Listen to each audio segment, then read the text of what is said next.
Alireza Tangsiri aliteuliwa kuwa kamanda wa jeshi la wanamaji la Jeshi la Walinzi wa Mapinduzi ya Kiislamu yani IRGC mwaka 2018. Kabla ya hapo alihudumu kama naibu kamanda wa jeshi hilo kuanzia mwaka 2010. Akaunti ya mtandao wa X inadaiwa kuwa yake imekuwa hai tangu tarehe 10 Machi mwaka huu, huku vyombo vya habari vya Irani vikinukuu machapisho yake.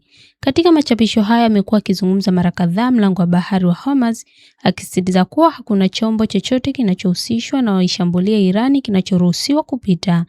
Tangsiri alikuwa kamanda mwenye kauli kali, akiwa amewahi kutoa matamshi kadhaa dhidi ya Marekani na Israel hapo awali.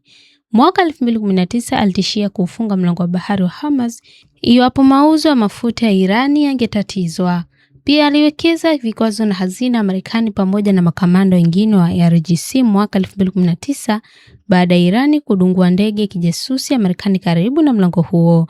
Israeli imedai kumuua Tangsiri, lakini hadi sasa Irani haijatoa tamko lolote kuhusu madai hayo.